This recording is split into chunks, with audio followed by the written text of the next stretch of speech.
Pessoal, para ficar mais fácil, estou colocando na lousa as três leis de Kepler.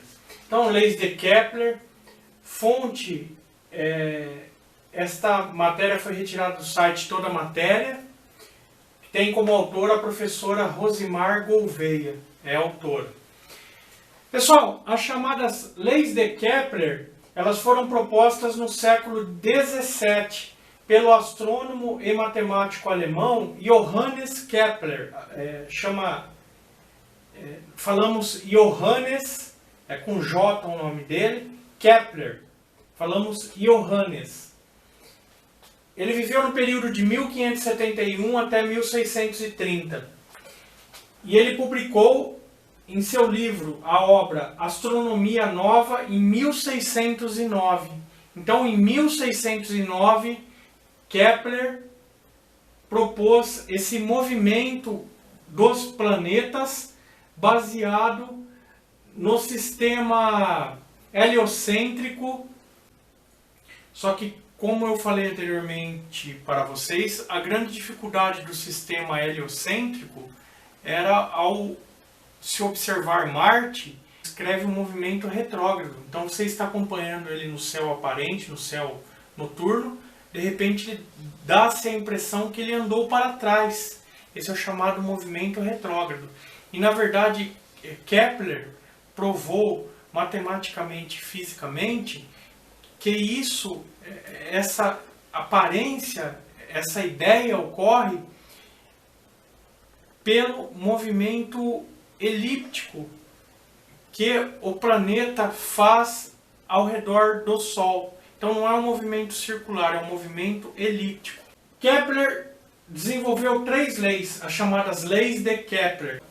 Elas descrevem o movimento dos planetas seguindo modelos heliocêntricos, ou seja, o Sol no centro do sistema solar em um dos focos. Então ele utilizou o modelo heliocêntrico de Nicolau Copérnico e aprimorou os movimentos físicos.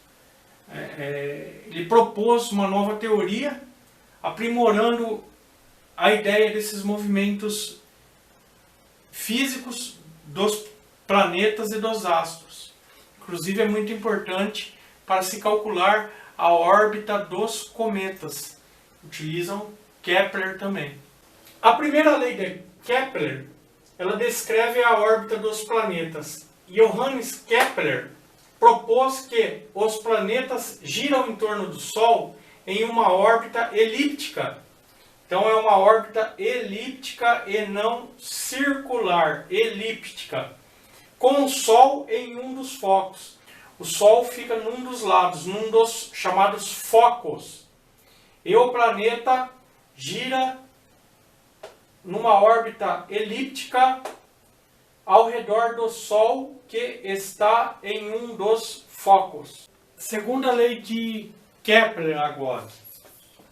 A segunda lei de Kepler assegura que o segmento, o raio vetor que une o Sol a um planeta, varre áreas iguais em intervalos de tempos iguais. Então, esse raio que une o Sol ao movimento dos planetas, ele varre áreas iguais em intervalos de tempos iguais. Aqui é o mesmo planeta, só que ele se deslocou daqui até aqui num período de um mês. Então um mês aqui, daqui até aqui, formando esse quase triângulo aqui, e mais um mês daqui até aqui. É o movimento de um único planeta. Então,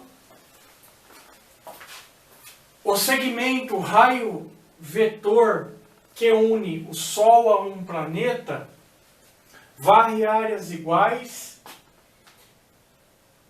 em intervalos de tempos iguais. Uma consequência desse fato é que a velocidade do planeta ao longo de sua trajetória orbital é diferente. Nós vamos ver aqui nesse próximo tópico. A velocidade do planeta é maior quando o planeta se encontra mais próximo de seu periélio. Então, por exemplo, aqui no sistema solar, quando a Terra ela está mais próxima do Sol, nessa elipse, ela está mais próxima do Sol, é chamado periélio. Quando ela está mais afastada do Sol, é chamada de afélio. Então a velocidade, quando está mais próxima do Sol aqui, ela é maior do que quando ela está mais afastada do Sol naquele momento. Então a velocidade de um planeta é maior quando o planeta se encontra mais próximo de seu periélio, que é a menor distância entre o planeta e o Sol, e menor quando o planeta se encontra próximo a seu afélio, que é a distância mais longa em relação à estrela, no caso nosso, o Sol. Maior distância do Sol. Eu fiz um pequeno desenho aqui que demonstra uma quadra de atletismo que configura bem isso daqui, esse movimento aqui, a segunda lei de Kepler, que quanto está mais perto do periélio, a velocidade é maior, quando está mais afastado, no caso no afélio, a velocidade é menor. Pessoal, numa quadra de atletismo, nós sabemos que tem as retas e as curvas mais próximas aqui desta base e mais afastadas. Em virtude disso, desse princípio físico, o pessoal ele não parte de um mesmo local. Porque se eles partissem de um mesmo local, quem está mais próximo iria levar vantagem em relação a quem está mais longe, porque vocês concordam que quem está mais próximo terá uma velocidade maior de quem está mais longe, porque quem está mais longe terá que percorrer uma área maior. E essa segunda lei de Kepler, ela trata isso, ela trata que os períodos eles são iguais, porém que quando o planeta ele está mais próximo do seu periélio, a velocidade dele é maior, e quando ele está mais afastado, a velocidade dele é menor. Mas essa distância aqui percorrida acaba sendo a mesma em relação essa área que o planeta percorreu, ok? Então a física, no caso do atletismo, os atletas eles partem em posições diferentes, mas acabam dando a mesma volta. Pessoas, só uma coisa importante aqui, ó, essa definição matemática e física aqui, ó. Então, esse período percorrido pelo planeta, essa área A1 aqui, dessa elipse, né? Então, A1 é igual a A2, essa área percorrida. Essa área percorrida, A1, tem uma variação de tempo. O tempo 1, o planeta levou 1 mês para vir daqui e ir até aqui. Então, 1 mês. E na área 2, essa variação de tempo, T2, o planeta também levou 1 mês para vir desta área aqui até esta área aqui, que é a área A2. Então, A1 é igual a A2. A1 igual a A2, que aí é igual também a variação de tempo T1 é igual a variação de tempo T2. Então nós temos aqui a área 1, tempo 1, área 1, tempo 1, área 2 e a variação de tempo 2, que é essa variação aqui Então tem essa igualdade matemática. A terceira lei de Kepler. A terceira lei de Kepler indica que o quadrado do período de revolução de cada planeta é proporcional ao cubo do raio médio de sua órbita. Então, o quadrado do período de cada planeta é proporcional ao cubo do raio médio de sua órbita. E isso é igual a uma constante. Essa constante, ela apresenta o mesmo valor para todos os corpos que orbitam ao redor do Sol. A constante K depende do valor da massa do Sol. E o período de translação do planeta, ou seja, é o período que ele dá uma volta completa ao redor do Sol e retorna ao mesmo ponto. R é o raio médio da órbita do planeta, é a distância de quanto ele está afastado em relação ao Sol. Por isso, quanto mais distante o planeta estiver do Sol, mais tempo levará para completar a sua translação.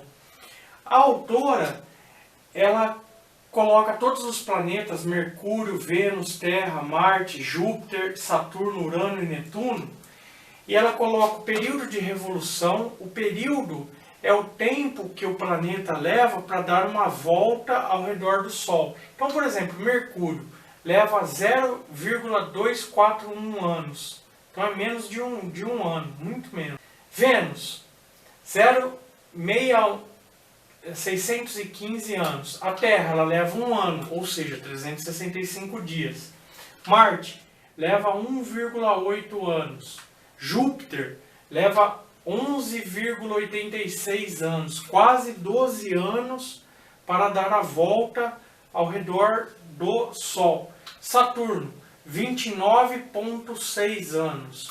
Urano, 83,7 anos para dar uma volta ao redor do Sol. Enquanto que Netuno leva 165,4 anos, quase 166 anos, para dar uma volta de translação ao redor do Sol. Então, observem quanto este planeta Netuno está afastado. E aí o raio da órbita é medido em unidades astronômicas.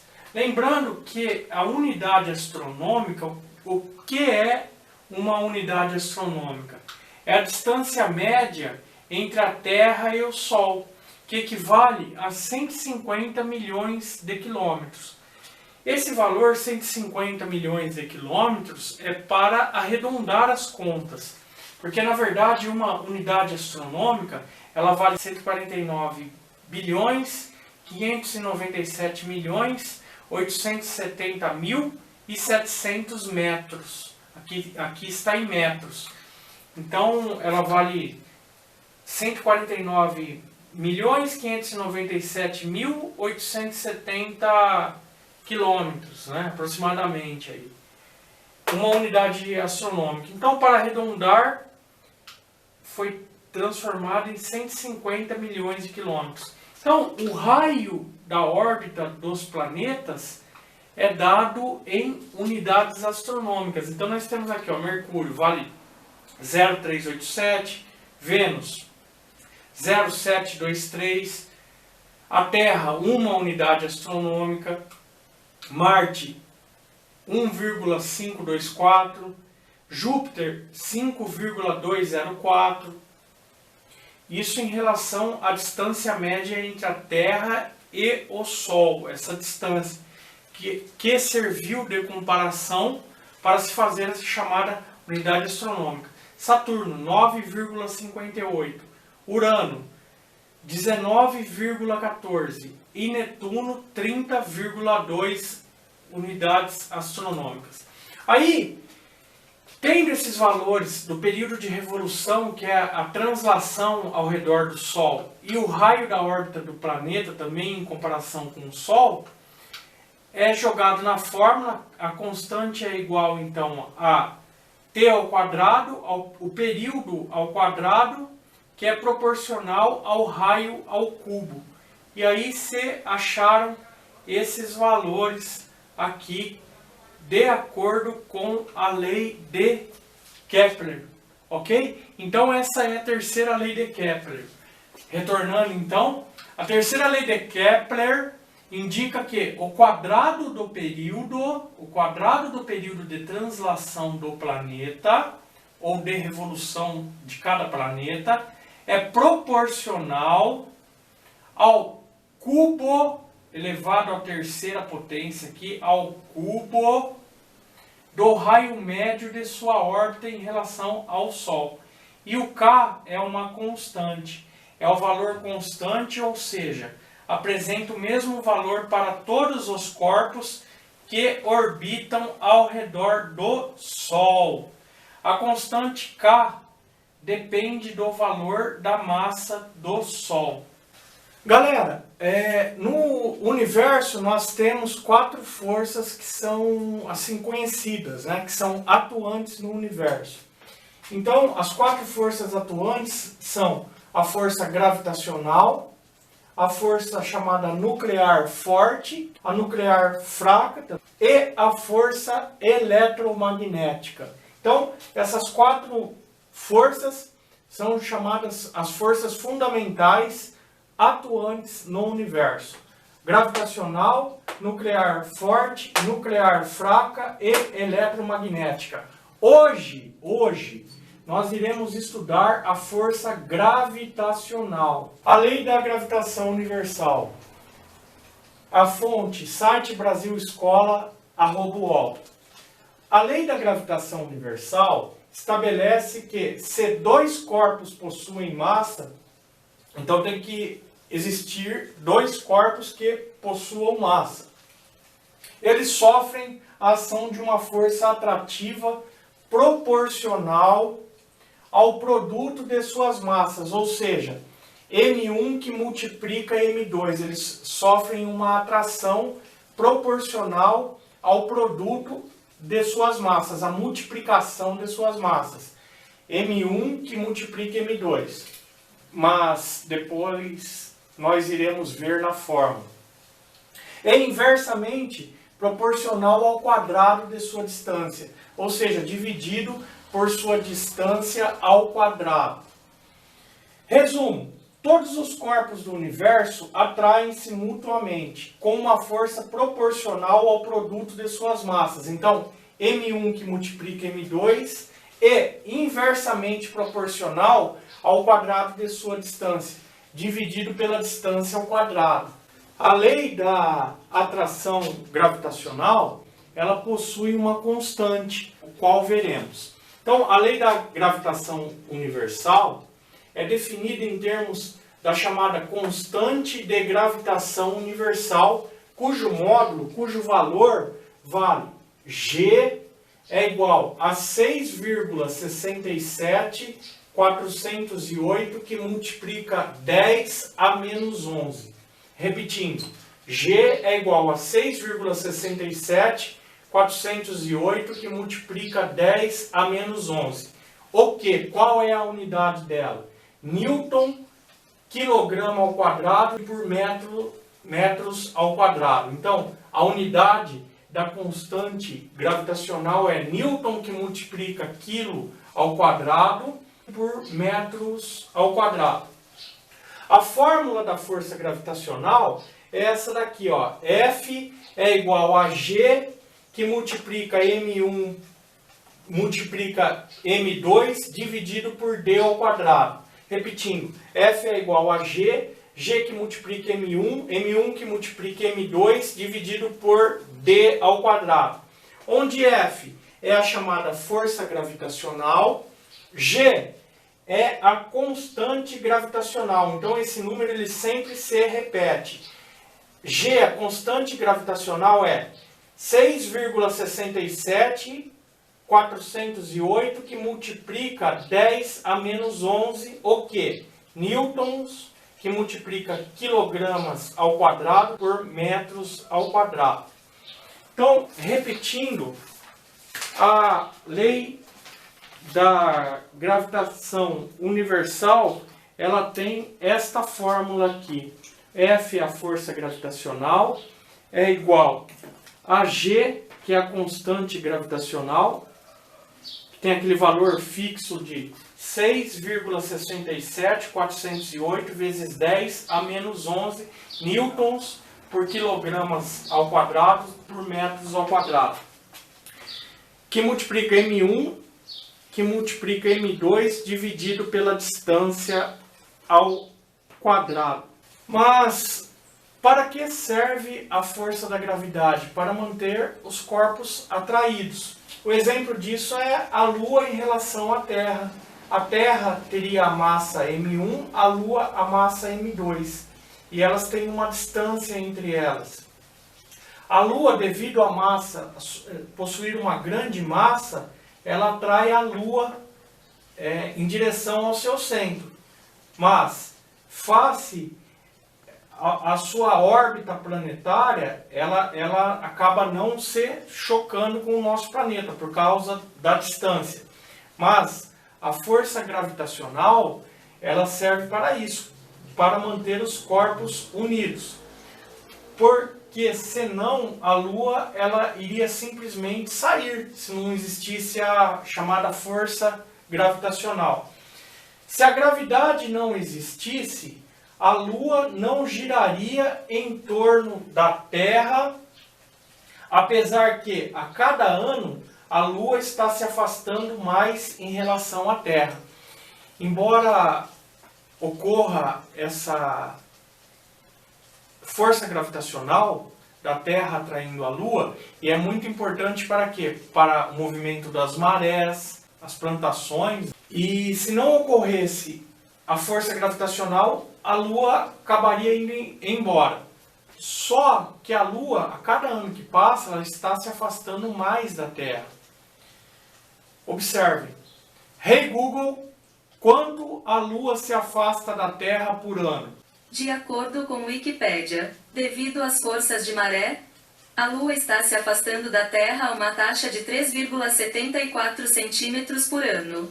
Então ela está se afastando da Terra, cada ano que passa, ela fica 3,74, 3,78 centímetros mais distante da Terra. Vai chegar um momento, daqui a milhões de anos, que a Lua simplesmente vai acabar indo embora, se afastando. Porque cada ano que passa, ela está se afastando mais da Terra. Mas, ainda devido à força da gravidade, a Terra ainda a segura. A força gravitacional, ela tem uma determinada distância, que é a distância ao quadrado. Existe então uma distância. Depois dessa distância, ela já perde o efeito.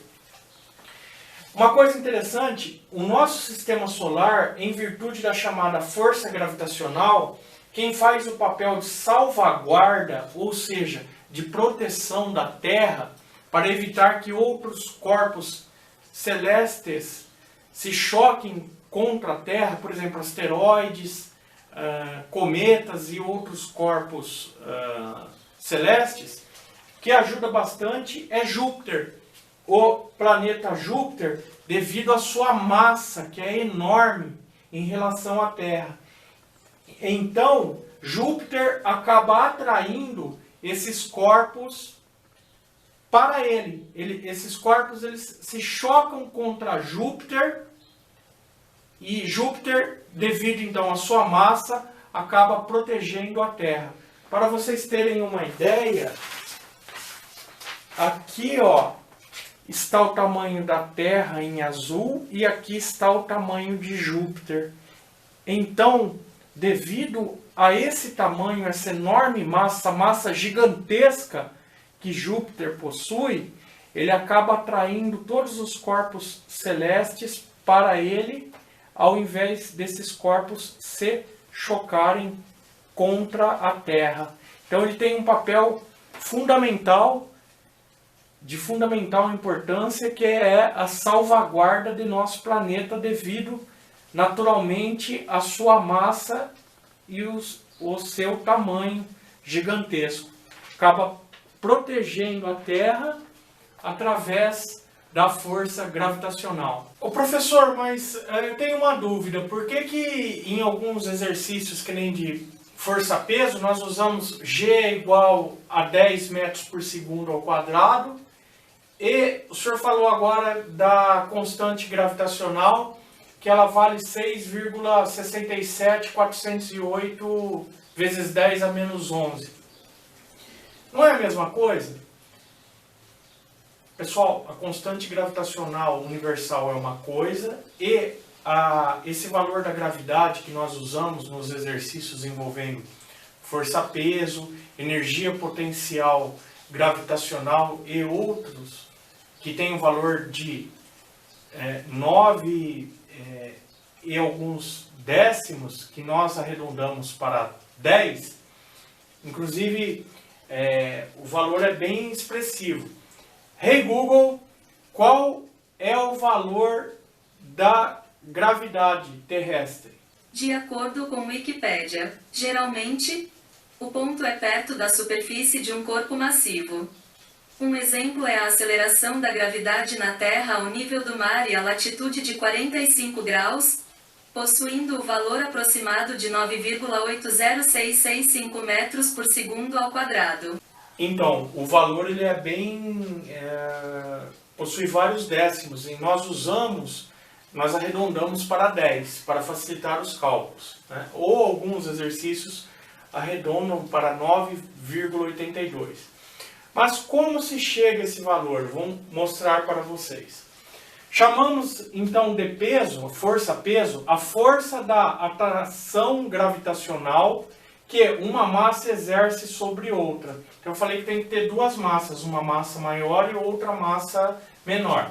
Além disso, são denominadas de massa gravitacional ativa e passiva. A massa que produz um campo gravitacional, respectivamente. Então, a massa maior, o M1 com a letra M maiúsculo, é a massa ativa, ela é a maior. No caso, por exemplo, de Júpiter atraindo os outros corpos celestes para se chocarem nele. Júpiter é grandão, então ele é a massa ativa. O outro corpo que é atraído para ele possui uma massa menor, então ele é chamado de massa passiva. A massa que produz um campo gravitacional, respectivamente. A força-peso, ou simplesmente peso de um corpo, sujeito a uma gravidade de módulo G é dada por. Então a força-peso, aqui está o módulo, P é igual a massa vezes a gravidade. O que é o P? É o módulo da força-peso. A unidade é em newtons, então força-peso é igual a massa gravitacional, M, que multiplica a gravidade. Um módulo da gravidade local em metros por segundo ao quadrado. Aí, prosseguindo, a força gravitacional é o G, a constante gravitacional, que ela vale 6,67408 vezes 10 a menos 11, multiplica a massa maior, multiplica a massa menor sobre a distância ao quadrado. Então, essa é a fórmula da gravitação universal. Indo para a força-peso é igual a massa que multiplica a gravidade. G, a gravidade é igual, então, a essa constante gravitacional, que vale 6,67408, que multiplica 10 a menos 11, multiplicado pela massa, a massa geral. Aqui nessa massa geral está a massa ativa e a passiva, eu chamo simplesmente de M, dividido por D ao quadrado. A fórmula acima mostra que a gravidade de um planeta, estrela ou qualquer que seja o corpo, depende de sua massa M, da constante gravitacional universal G, então depende de sua massa, da constante gravitacional G e do quadrado da distância, d ao quadrado, em que nós encontramos até o centro deste corpo, que é a distância. Que no caso de corpos esféricos, como a Terra ela é um planeta redondo. Na verdade é um pouco ovalada, mas ela possui a forma arredondada. A Terra não é plana. Volto novamente a frisar isso. Esse é o próprio raio. Então, a gravidade atrai para o centro do planeta. Planetas esféricos, o planeta ele tem um diâmetro. A metade do diâmetro é o raio. No raio, nós temos o centro do planeta. Nessa distância da superfície até o centro equivale ao raio. E é atraída pela força gravitacional até o seu centro, que é verificado através do raio. Volto a frisar. O diâmetro é toda a parte dessa esfera e o raio é metade do diâmetro. Então, o centro do planeta vai estar localizado aonde está o raio do mesmo. Então, está aqui, o centro. Pessoas, aí como que se chegou a essa definição da força gravitacional terrestre de 9,82 ou 10 metros por segundo ao quadrado? Seguinte, a Terra possui, por exemplo, a massa de 5,972 vezes 10 a 24 quilogramas. E o raio médio, ou seja, nós temos o planeta, a Terra, o raio dela, o raio, equivale a 6,371 quilômetros de raio.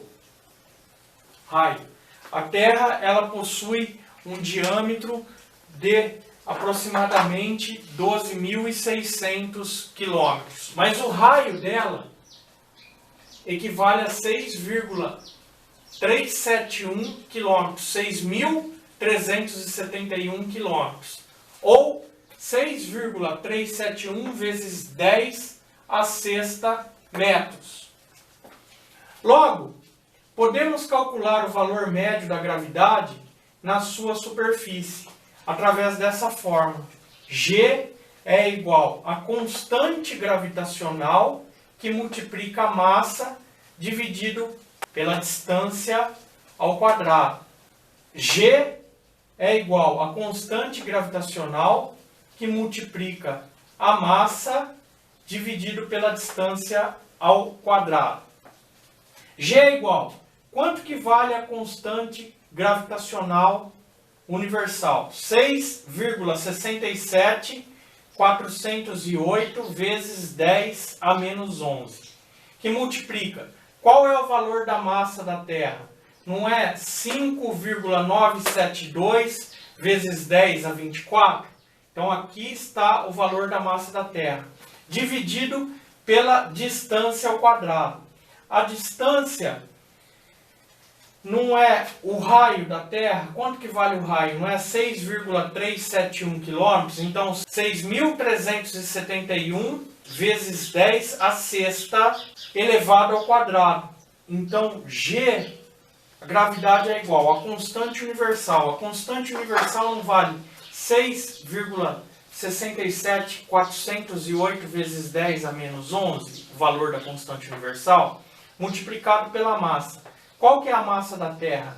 Não é 5.972 vezes 10 a 24? Dividido pela distância ao quadrado. A distância ao quadrado não equivale ao raio da Terra? O raio da Terra não é 6.371 vezes 10 a sexta? Esse é o raio da Terra. Tudo isso o quê? Elevado ao quadrado, porque a distância está ao quadrado.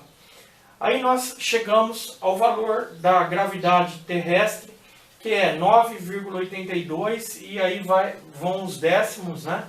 Metros por segundo ao quadrado. Que o pessoal costuma arredondar para 10 metros por segundo ao quadrado o valor da gravidade terrestre.